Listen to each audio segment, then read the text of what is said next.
স্বাগত ডিবিসি সংবাদে আপনাদের সাথে আছি সোনিয়া আফরিন ঈশিতা। এবারে জানাবো খবরের বিস্তারিত। যুক্তরাজ্যের বিশেষজ্ঞ চিকিৎসক অধ্যাপক প্যাট্রিক কেনেডির অধীনে লন্ডন ক্লিনিকে চলছে বেগম খালেদা জিয়ার চিকিৎসা। আজ বিশেষজ্ঞ চিকিৎসকদের নিয়ে একটি পূর্ণাঙ্গ মেডিকেল বোর্ড গঠন হতে পারে বলে জানিয়েছেন বেগম খালেদা জিয়ার ব্যক্তিগত চিকিৎসক professor doctor AZM Zahid Hossain. দলের শীর্ষ নেতারা জানান, দীর্ঘ 7 বছর পর পরিবারের সকলকে কাছে পেয়ে মানসিকভাবে বেশ উৎফুল্ল রয়েছেন তিনি।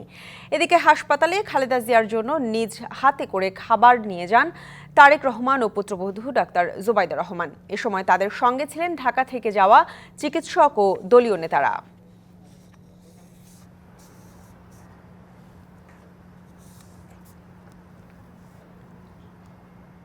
বাংলাদেশের সাবেক তিনবারের সফল প্রধানমন্ত্রী, দেশনেত্রী, গণতন্ত্রের নেত্রী মা বেগম খালেদা জিয়ার সুস্থতার জন্য আপনারা দোয়া করবেন।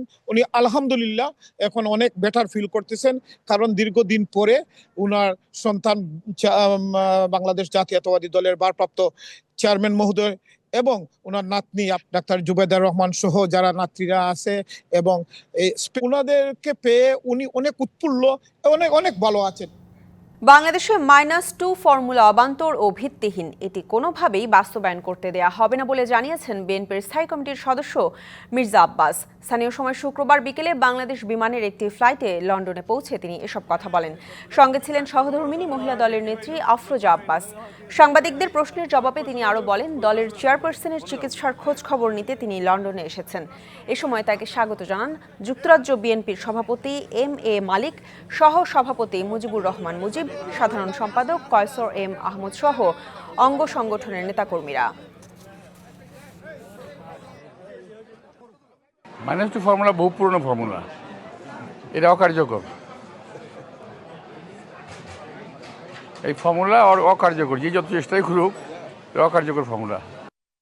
15ই ফেব্রুয়ারির মধ্যে প্রতিবেদন জমা দেবে নারী সংস্কার কমিশন। গুরুত্ব পাবে সম্পত্তিতে নারীর অধিকার, সাক্ষ্য আইন ও CDO সনদে সংরক্ষণ রাখা ধারাগুলির পরিবর্তন। ডিবিসিকে দেয়া একান্ত সাক্ষাৎকারে জানালেন নারী বিষয়ক সংস্কার কমিটির প্রধান শিরিন পারভিন হক। বাকি সংস্কার কমিশনগুলো আগে গঠিত হলেও নারী বিষয়ক সংস্কার কমিশনের প্রজ্ঞাপন জারি হয় গেল বছরের 19শে নভেম্বর। 10 সদস্যের কমিটি কাজ শুরু করতে পারে আরও পরে। কমিটিতে প্রজনন স্বাস্থ্য বিশেষজ্ঞ, আইনজীবী, শ্রম অধিকার নিয়ে কাজ করা নারীরা রয়েছেন। এ পর্যন্ত 9টি সভা করেছে কমিটি। ঢাকার বাইরে বিভিন্ন প্রতিষ্ঠান ছাড়াও অন্যান্য সংস্কার কমিটির সাথেও বৈঠক করেছে নারী কমিশন। কমিটির প্রধান শিরিন পারভিন হক জানালেন, সংবিধান ও আইন, নীতি নির্ধারণ ও কর্মপরিকল্পনা এই 3 ভাগে ভাগ করে তৈরি হচ্ছে প্রতিবেদন। বিভিন্ন সময় বিভিন্ন সরকার নারীদের ব্যাপারে বিভিন্ন সংস্কার আনার চেষ্টা করেও পিছপা হয়ে গেছে। বৈষম্য দূরীকরণ এবং সমতার লক্ষ্যে পদক্ষেপ গ্রহণ, সুপারিশ অন্তর্বর্তীকালীন সরকারের জন্য, দ্বিতীয়টা মধ্যম মেয়াদে কী করা সম্ভব, আর তৃতীয়টা আমাদের স্বপ্ন। একটা ম্যাট্রিক্স করেছি, সংবিধান ও আইন, আরেকটা হলো নীতি যেগুলো আছে পলিসি, আর বিভিন্ন কর্মসূচি। জুলাই আন্দোলনের পর থেকেই নারীরা অদৃশ্য হতে শুরু করেছে বিভিন্ন দৃশ্যপট থেকে। অন্তর্ভুক্তিমূলক সমাজ করার সুপারিশ থাকবে প্রতিবেদনে, জানান শিরিন পারভিন হক। আমরা দেখলাম আন্দোলনের পরে মেয়েগুলো গেল কোথায়। আমার সাথে যতজনের সাথে দেখা হয়, এই প্রজন্মের মেয়েরা যারা এত সাহস নিয়ে লড়েছে, আমি বলছি তোমরা জায়গা ছাড়বা না। জায়গা ছাড়লে সেই জায়গা আবার জিতে নেওয়া সহজ না। প্রতিবেদনে মহিলা ও শিশু বিষয়ক মন্ত্রণালয়ের নাম পরিবর্তন করে নারী ও শিশু বিষয়ক মন্ত্রণালয় করার ঘোষণাও আসবে। ইশরাত জাহান উর্মি, ডিবিসি নিউজ, ঢাকা। ঢাকা বিশ্ববিদ্যালয়ের শিক্ষক নিয়োগে ব্যাপক অনিয়ম দুর্নীতির অভিযোগ উঠেছে। নিয়ম নীতির তোয়াক্কা না করে নিয়োগ প্রক্রিয়ায় বঞ্চিত করা হয়েছে যোগ্যদের। এ ঘটনায় সাবেক উপাচার্য ও উপ উপাচার্য সহ 6 জনের প্রাথমিক সংশ্লিষ্টতা পেয়েছে দুর্নীতি দমন কমিশন। 2014 সালের বিজ্ঞপ্তিতে 15 সালে ঢাকা বিশ্ববিদ্যালয়ের সঙ্গীত বিভাগে শিক্ষক নিয়োগে অনিয়ম ঘটেছে। শর্ত ভেঙে ডক্টর জিয়াউর রহমানকে প্রভাষক হিসেবে নিয়োগ দেওয়া হয়। বিজ্ঞপ্তিতে বলা হয়েছিল, আবেদনকারীদের সঙ্গীত বিভাগে স্নাতক বা স্নাতকোত্তর ডিগ্রি থাকতে হবে।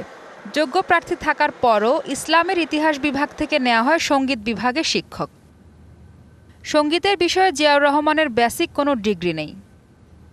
এ নিয়ে সাবেক উপাচার্য মোহাম্মদ আখতারুজ্জামান, উপ উপাচার্য সে সময়ের সঙ্গীত বিভাগের চেয়ারম্যান নাসরিন আহমেদ, সহযোগী অধ্যাপক ডক্টর আকলিমা ইসলাম কুহেলি, সাবেক চেয়ারম্যান এবং বর্তমান অধ্যাপক ডক্টর শাহনাজ নাসরিন ইলা, নৃত্যকলা বিভাগের চেয়ারম্যান ও অধ্যাপক ডক্টর রেজওয়ানা চৌধুরী বন্যা ও বর্তমানে একই বিভাগের সহযোগী অধ্যাপক হিসেবে ডক্টর জিয়াউর রহমান সহ 6 জনের নামে নিয়োগে অনিয়ম ও অর্থ আত্মসাতের অভিযোগ করা হয় দুদকে। প্রাথমিকভাবে যার সংশ্লিষ্টতা পাওয়া গেছে, তবে এ বিষয়ে দুদকের কারো বক্তব্য পাওয়া যায়নি।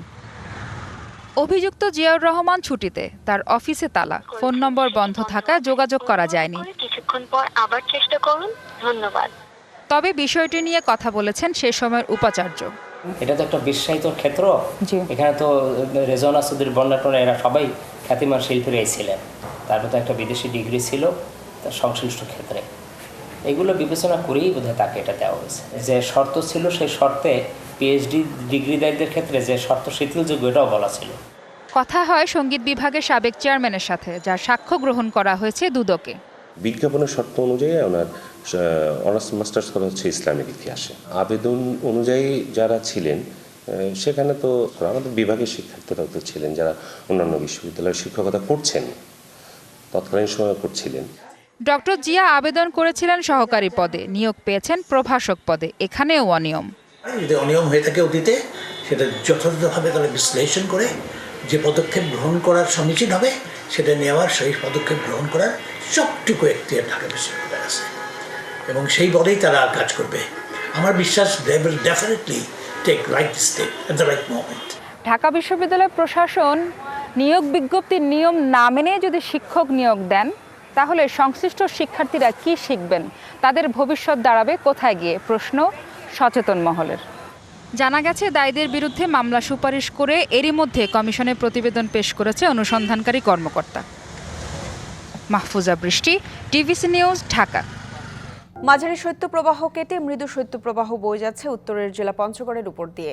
জেলায় মৌসুমের সর্বনিম্ন তাপমাত্রা রেকর্ড করা হয়েছে 8.2 ডিগ্রি সেলসিয়াস। রাত থেকে ঘন কুয়াশায় ছেয়ে যায় জেলার সড়ক মহাসড়কগুলো। হেডলাইট জ্বালিয়ে চলাচল করছে যানবাহনগুলো। তবে বেলা বাড়ার সাথে সাথে কুয়াশার পরিমাণ কমতে থাকে। হিমালয় থেকে আসা কনকনে হিমেল হাওয়া শীতের তীব্রতা বাড়িয়ে দিয়েছে আরও। আগুন জ্বালিয়ে শীত নিবারণের চেষ্টা করছে মানুষজন। চুয়াডাঙ্গায় তাপমাত্রা কিছুটা বেড়েছে। সকালে তাপমাত্রা বেড়ে দাঁড়িয়েছে 10.1 ডিগ্রি সেলসিয়াস। সবচেয়ে বেশি ভোগান্তিতে খেতে খাওয়া ও ছিন্নমূল লোকজন। এদিকে ঘন কুয়াশার কারণে সকাল থেকে দৌলতদিয়া পাটুরিয়া ফেরিঘাটে নৌ চলাচল বন্ধ রয়েছে।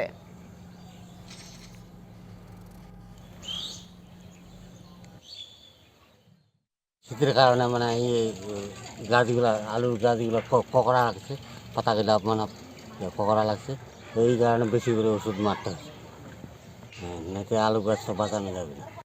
শীতের তীব্রতা বাড়ার সাথে সাথে চাঁদপুরের মতলব ডায়রিয়া হাসপাতালে হু হু করে বাড়ছে ঠান্ডাজনিত রোগীর সংখ্যা। রোগী ভর্তির সংখ্যা দৈনিক গড়ে 3 শতাধিক, যাদের বেশিরভাগই শিশু। চিকিৎসকরা বলছেন, রোটাভাইরাসের কারণে ডায়রিয়া আক্রান্ত হচ্ছে শিশুরা। এমন পরিস্থিতিতে আতঙ্কিত না হয়ে শিশুদের বাড়তি যত্নের পরামর্শ দিচ্ছেন চিকিৎসকেরা। চাঁদপুর মতলব দক্ষিণে ডায়রিয়া ও কলেরা রোগের হাসপাতাল আইসিডিডিআরবিতে 15 দিনের চিকিৎসা নিয়েছে 4,875 জন রোগী। এর মধ্যে 4,133 জনের বয়সী 5 বছরের কম। প্রতি ঘন্টায় এই হাসপাতালে চিকিৎসা নিয়েছে 13 শিশু। শুধু চাঁদপুর নয়, হাসপাতালে আসছেন কুমিল্লা, ফেনী, লক্ষ্মীপুর, নোয়াখালী ও শরীয়তপুর সহ বিভিন্ন জেলার রোগী। আমার বাচ্চার পাতলা পায়খানা আর বমি, পাতলা পায়খানা বমি, কোনো কমতি নেই, একেবারে দুর্বল হয়ে গেছে, খায় না, সেই জন্য তাড়াতাড়ি করে নিয়ে আসছি এখানে। 6 দিন অসুস্থ, গ্রামের ডাক্তার নিয়ে ওষুধ খাওয়াইছি, এখন ভালো হয় না দেখে মতলব নিয়ে আসছি।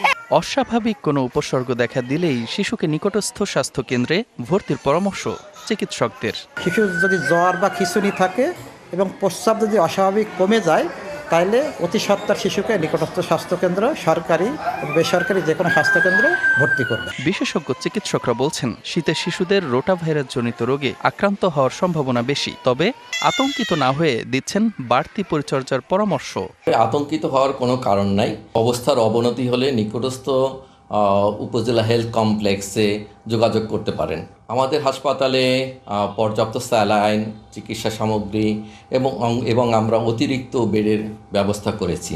বর্তমানে রোগীর সংখ্যা স্বাভাবিক সময়ের চেয়ে বেশি হলেও এখন পর্যন্ত কোনো রোগী মারা যায়নি।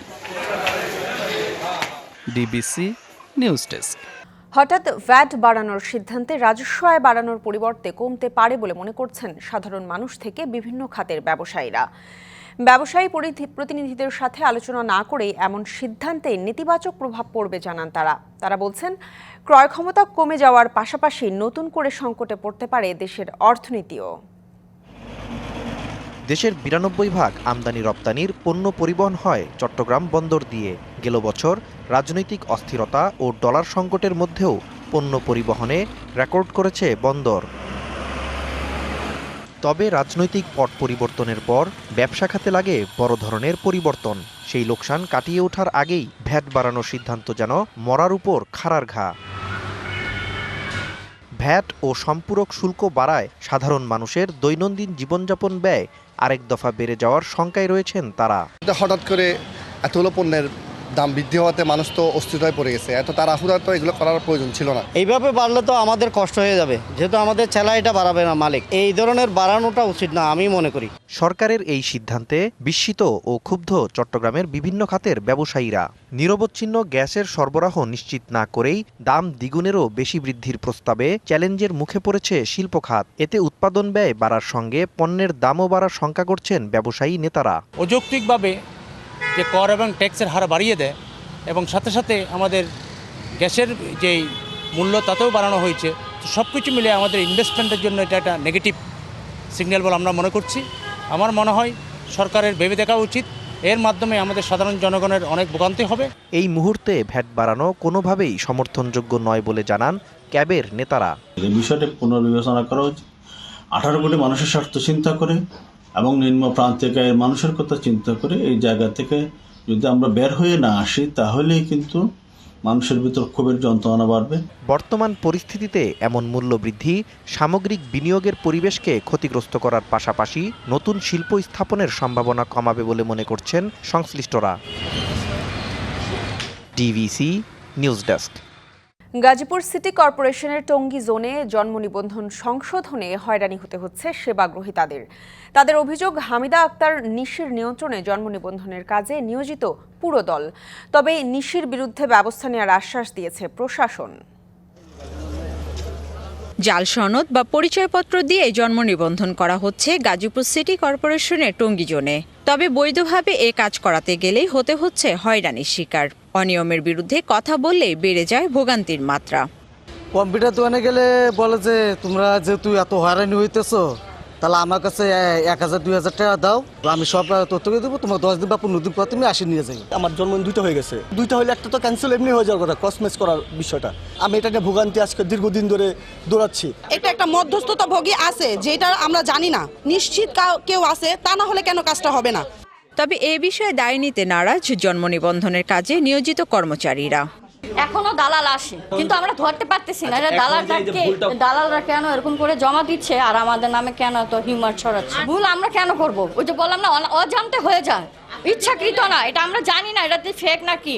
অভিযোগ আছে এসব অনিয়মের হোতা মাস্টার রোলে চাকরি করা হামিদা আক্তার নিশি। দুর্নীতি প্রকাশের পর বদলি করা হয় তাকে। তবে পুনর্বহালের আদেশ না থাকলেও ক্ষমতার দাপটে স্বপদে বহাল নিশি। একজনকে পুরো ডিপার্টমেন্টের দায় দিতে পারে না। আমিও তো, আমার পরে শাখা প্রধান আছে, শাখা প্রধানের পরে একজন আছে, আমি তো চেনে চলি। আমি আপনাদের কাছে ইনফরমেশন আছে, কিন্তু আপনি আমাদের সাথে যারা কাজ করে তাদেরকে দেখেন কার কোন কাজটা। আমাকে কেন পুরাটার ভিতরে জিম্বি করে, আমি কেন জিম্বিতে থাকতে চাই যে পুরাটা আমার তো কাজ একটা। তবে এবার নিশির দুর্নীতির বিরুদ্ধে পদক্ষেপ নেওয়ার আশ্বাস গাজীপুর সিটি কর্পোরেশনের। তদন্ত কমিটির সুপারিশ অনুযায়ী আমরা পদক্ষেপ নিচ্ছি, তাকে ভবিষ্যতের জন্য সতর্ক করে অন্য জোনে অন্য শাখায় বদলি করা হচ্ছে। হয়রানি বন্ধ করে জন্ম নিবন্ধন বা সংশোধনের সব কার্যক্রম সহজ করার দাবি সেবাগ্রহীতাদের। Mahmuda Shikdar, DBC news, Gazipur. Dhaka medical কলেজের মর্গে জুলাইয়ের গণঅভ্যুত্থানে শহীদ ৬টি বেওয়ারিশ মরদেহের সন্ধান পেয়েছে বৈষম্য বিরোধী ছাত্র আন্দোলনের গণঅভ্যুত্থান বিষয়ক বিশেষ সেল।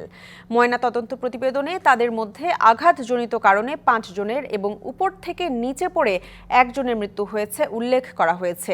তবে মৃত্যুর কারণ নিশ্চিতে আবারও ময়নাতদন্তের দাবি বিশেষ সেলের। ঢাকা মেডিকেল কলেজ হাসপাতালে সংরক্ষিত ৬টি বেওয়ারিশ মরদেহের তথ্য সামনে এনেছে বৈষম্য বিরোধী ছাত্র আন্দোলনের জুলাই গণঅভ্যুত্থান বিষয়ক বিশেষ সেল। সংবাদ পাওয়ার পরপরই মেডিকেলের জরুরি বিভাগের সামনে সংবাদ সম্মেলন করে দলটি বিশেষ সেল গঠন করে।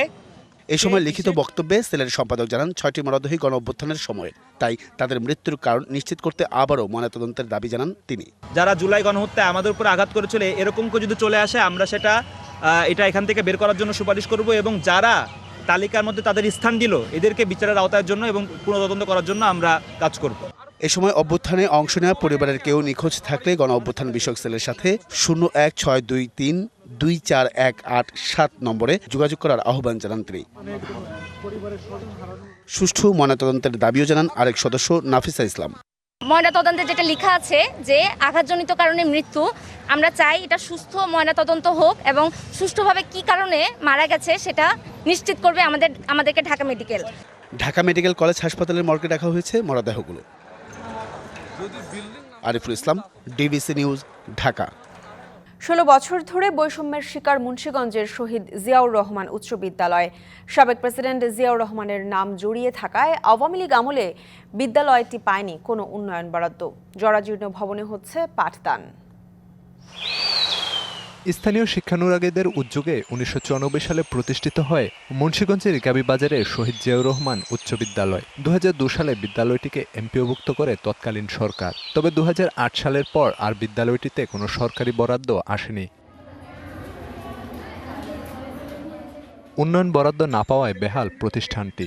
বিদ্যালয় দুটি ভবনই জরাজীর্ণ, খসে পড়ছে দেয়ালের পলেস্তারা, নেই পর্যাপ্ত লাইট, ফ্যান ও বেঞ্চও। তাতে নষ্ট হচ্ছে শিক্ষার পরিবেশ। সময়ের সাথে সাথে কমেছে শিক্ষার্থীর সংখ্যাও। ফ্যান নাই, লাইট নাই, অন্ধকার হয়ে থাকে। দরজা জানালা কিছু তো ভালো না স্কুলের, অন্য স্কুলে তো সব কিছুই খুব ভালো। শুধু আমাদের এই স্কুলটার নামকরণ শহীদ জিয়াউর রহমান উচ্চ বিদ্যালয়ের জন্য আমরা হয়তো কোনো অনুদান পাইনি। সকল কর্মচারী কিন্তু এই অবহেলিত। বিদ্যালয়ের প্রধান শিক্ষক জানালেন, বারবার আবেদন করলেও শিক্ষা অধিদপ্তর কোনো বরাদ্দ দেয়নি। ১৬ বছর ধরে আমরা বরাদ্দ চেয়েছি, বারবার বরাদ্দ চেয়েও কোনো কাজকর্ম হয়নি বা কোনো আশ্বাসও পাইনি এবং ১০০ টাকা সহযোগিতাও পাইনি। বিদ্যালয়ের উন্নয়নে সহযোগিতার আশ্বাস দিয়েছেন জেলা শিক্ষা কর্মকর্তা। অবকাঠামোগত উন্নয়নের ক্ষেত্রে আমাদের শিক্ষা প্রকৌশল অধিদপ্তর এই বিষয়টা দেখে।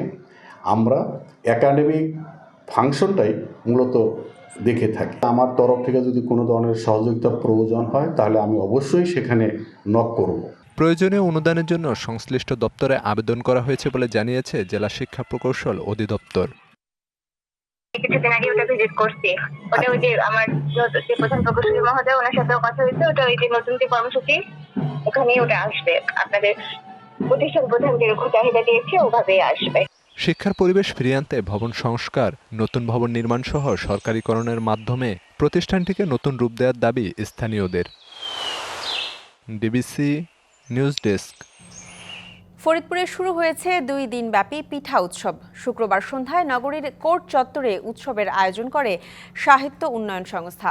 গ্রাম বাংলার আবহমান কালের ঐতিহ্য ধরে রাখতে মেলায় এবার বসেছে 22টি স্টল।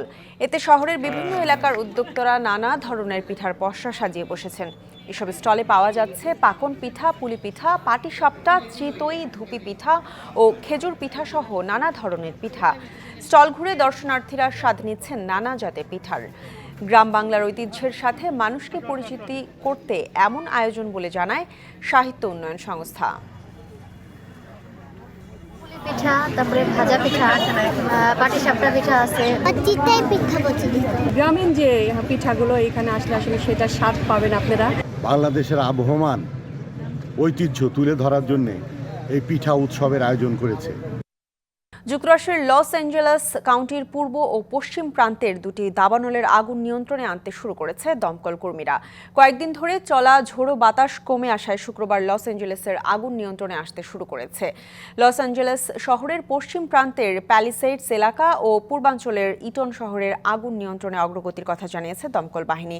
এক প্রতিবেদনে এসব তথ্য জানিয়েছে সংবাদ সংস্থা রয়টার্স। প্রতিবেদনে আরও বলা হয়, গেল মঙ্গলবার থেকে একযোগে শুরু হওয়া 6টি দাবানলে লস অ্যাঞ্জেলেস কাউন্টির আশেপাশের এলাকা ধ্বংস হয়ে গেছে।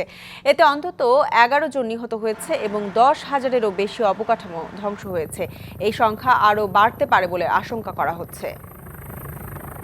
পর্নো তারকাকে ঘুষ দেওয়ার তথ্য গোপনের মামলায় দোষী সাব্যস্ত হলেও দ্বিতীয়বার শপথ নেওয়ার আগে জেলে যেতে হচ্ছে না নবনির্বাচিত প্রেসিডেন্ট ডোনাল্ড ট্রাম্পকে। যুক্তরাষ্ট্রের আদালতের দেয়া ব্যতিক্রমী রায়ে জরিমানাও হয়নি তার, বরং শর্তহীন মুক্তি দেওয়া হয়েছে ট্রাম্পকে। স্থানীয় সময় শুক্রবার নিউ ইয়র্কের বিচারক হুয়ান মার্চান এই রায় ঘোষণা করেন।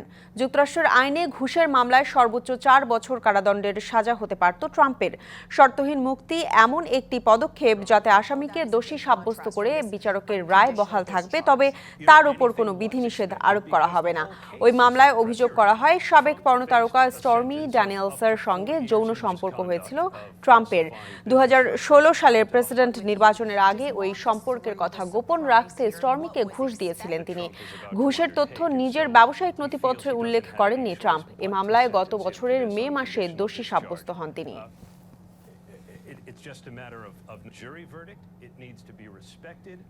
রাজধানীর একটি হোটেলে ব্র্যান্ডিং বাংলাদেশ ও ব্যাংক রেমিটেন্স অ্যাওয়ার্ড অনুষ্ঠানে বক্তব্য রাখছেন বাংলাদেশ ব্যাংকের governor doctor Ahsan H Mansur. আমরা সরাসরি চলে যাচ্ছি সেখানে। আমাদের একটা ব্যাংক, সরকারি ব্যাংক, বিকাল 5টার সময় সেই একই ব্যক্তি একই কোম্পানি থেকে ডলার ক্রয় করলো 27 টাকা 50 পয়সা, 127 টাকা 50 পয়সা। এটা কেন? ওই যে এগ্রিগেটর সে বেঁকে বসলো যে সে টাকা দিবে না। ব্যাংকের একটু প্রয়োজন ছিল যে তাকে একটা এলসি সেটেল করতে হবে, তো সে যে কোনো মূল্যে কিনে ফেললো। এই যে কিনে ফেললো, এটা কিন্তু বাজারে উঠে যায়। তখন পরের যে এগ্রিগেটর বলবে, ওকে তো আমি 127 টাকায় দিয়েছি, সে তো সরকারি ব্যাংক, তুমি কেন আমাকে 28 টাকায় দিবে না? এই খেলাটা বন্ধ করতে হবে। এই খেলার কোনো শেষ নেই, এটা চলতেই থাকবে। আমি 28 টাকা দিলে সে বলবে 30 টাকা দাও, 30 টাকা দিলে বলবে 35 টাকা দাও। কাজেই এখানে আমি মনে করি ক্ষমতার সোর্স কিন্তু আমরা, আমাদের দেশে তাদের টাকা পাঠাতেই হবে। আমরা যদি তাদের কাছ থেকে 7 দিন না নিই, তারা কিন্তু আউট অফ বিজনেস হবে। কারণ টাকার ডলার তো সে কিনে ফেলেছে, অলরেডি সে কিনে ফেলেছে। তার এখন টাকাটা কাস্টমারকে সে অলরেডি দিয়েও ফেলেছে। He is exposed on two ends, dollar এন্ডে, টাকার এন্ডে। দুটো লায়াবিলিটি সে বহন করার মতো তার সক্ষমতা কয়দিন। বাংলাদেশ ব্যাংকের একটা লায়াবিলিটি এখানে অ্যাক্টিভ করে নাই। তো এই যে হিসাবটা, এখানে আমি মনে করি যে আমাদের অল ব্যাংকার্সদেরকে আমি বলবো, অল বড় বড় যারা ক্রয় করে তাদেরকে বলবো, এখানে আমাদের একটা রোল আছে যে প্যানিক হওয়ার কিছু নাই। বাংলাদেশের ফরেন এক্সচেঞ্জ রিজার্ভ এখনো 4 মাসের উপর আছে। আমরা 7 দিন, 10 দিন, 15 দিন আমরা রাখতে পারবো। আমাদেরকে এগ্রিগেটরের কাছ থেকে না কিনলেও চলবে। ওই 10টা এগ্রিগেটরকে ব্যান্ড করে দিলেও আমাদের কিছু আসে যায় না। There are hundreds of others who can transfer money. আচমকাই আন্তর্জাতিক ক্রিকেটকে বিদায় বললেন তামিম ইকবাল। নিজের ভেরিফাইড ফেসবুক পেজে রাতে এই ঘোষণা দেন তিনি। জাতীয় দলে ফেরার ব্যাপারে সিদ্ধান্ত নিতে কিছুটা সময় লাগবে জানালেও শেষ পর্যন্ত না ফেরার সিদ্ধান্তই জানালেন দেশসেরা এই ওপেনার। চ্যাম্পিয়ন্স ট্রফিতে টাইগারদের জার্সিতে তামিম ইকবাল থাকবেন কিনা সে প্রশ্নই ছিল গেল কয়েক সপ্তাহে গণমাধ্যমের হট টপিক। বিসিবি থেকেও জানানো হয়েছিল এই সিদ্ধান্ত নিতে হবে তামিমকেই। তিনিও জানিয়েছিলেন 2-1 দিনের মধ্যেই পরিষ্কার করবেন নিজের অবস্থান। বিসিবি কিংবা গণমাধ্যম নয়, হঠাৎই নিজের ভেরিফাইড ফেসবুক পেজে তামিমের স্ট্যাটাস, আর ফিরছেন না জাতীয় দলের জার্সিতে, ইতি টানছেন আন্তর্জাতিক ক্যারিয়ারের। ফেসবুক পেজে তামিম লিখেছেন, আন্তর্জাতিক ক্রিকেট থেকে দূরত্ব আর ঘুঁচছে না। অনেকদিন ধরেই ভাবনা চিন্তার পর তামিম সিদ্ধান্ত নিয়েছেন আর আন্তর্জাতিক ক্রিকেটে ফিরছেন না তিনি। এর আগেও কান্না জড়ানো কণ্ঠে গণমাধ্যমে তামিম ঘোষণা দিয়েছিলেন অবসরের। তবে সে অবসর ভেঙে আবারও মাঠে ফিরেছিলেন তিনি, যদিও খুব একটা সুখকর হয়নি পরের পথ চলা। টাইগারদের জার্সিতে 3 ফরম্যাট মিলিয়ে মোট 391 ম্যাচ খেলেছেন তামিম ইকবাল, করেছেন 15,249 রান। টাইগার ক্রিকেটে নিজেকে প্রতিষ্ঠিত করেছেন দেশ সেরা ওপেনার হিসাবে। Touhidul Islam, DBC news desk. Bangladesh premier লিগের আজ চট্টগ্রাম আবাহনীর মুখোমুখি হবে ঢাকা আবাহনী। ময়মনসিংহের রফিক উদ্দিন ভুঁইয়া স্টেডিয়ামে ম্যাচ শুরু হবে দুপুর 2টা 45 মিনিটে। মৌসুমটা খুব একটা ভালো কাটছে না ঢাকা আবাহনীর। এই মৌসুমে এখন পর্যন্ত 6 ম্যাচ খেলে 4 জয়ের সঙ্গে 1টি করে ড্র আর হার আছে আবাহনীর। ঢাকার যাতে 13 পয়েন্ট নিয়ে এই মুহূর্তে পয়েন্ট টেবিলের 5ম স্থানে ঢাকা আবাহনী। অন্যদিকে মৌসুমটা দুঃস্বপ্নের মতো কাটছে চট্টগ্রাম আবাহনীর। এই মৌসুমে এখন পর্যন্ত 6 ম্যাচ খেলে এখনও জয়ের দেখা পায়নি চট্টগ্রাম। এতে পয়েন্ট টেবিলের তলানিতে এখন তাজুর শিষ্যরা। হারের তিক্ততা পেছনে ফেলে ঢাকা আবাহনীর বিপক্ষে জয় নিয়ে মৌসুমে জয়ের ধারায় ফিরতে চায় চট্টগ্রাম আবাহনী। অন্যদিকে প্রতিপক্ষের বিপক্ষে পূর্ণ 3 পয়েন্ট নিয়ে বিপিএল পয়েন্টে টেবিলে এগিয়ে যেতে চায় মারুফুল হকের শিষ্যরা। জার্মান বুন্দেসলিগায় আজ মনশেনগ্লাডবাখের মুখোমুখি হবে বুন্দেসলিগার টেবিল টপার বায়ার্ন মিউনিখ। বার্সিয়া পার্কে ম্যাচটি শুরু হবে রাত 11:30টায়। মৌসুমটা দারুণ কাটছে বায়ার্ন মিউনিখের। এই মৌসুমে এখন পর্যন্ত 15 ম্যাচ খেলে 11 জয় আর 3 ড্র এর সঙ্গে মাত্র 1 ম্যাচ হেরেছে ভিনসেন্টের শিষ্যরা। সব মিলিয়ে 36 পয়েন্ট নিয়ে টেবিল টপার এখন বায়ার্ন মিউনিখ। তবে মাত্র 1 পয়েন্ট কম নিয়ে মিউনিখের ঘাড়ে শ্বাস ফেলছে বায়ার্ন লেভারকুসেন। তাই মনশেনগ্লাডবাখের বিপক্ষে পূর্ণ 3 পয়েন্ট তুলে নিয়ে পয়েন্ট টেবিলের শীর্ষস্থান ধরে রাখতে চায় বাভারিয়ানসরা। তবে মুখোমুখি দেখায় সমান অবস্থান দুই দলের। শেষ 5 দেখায় 2 জয় আছে বায়ার্ন মিউনিখের, 2 জয় আছে মনশেনগ্লাডবাখের, আর 1 ম্যাচ হয়েছে ড্র।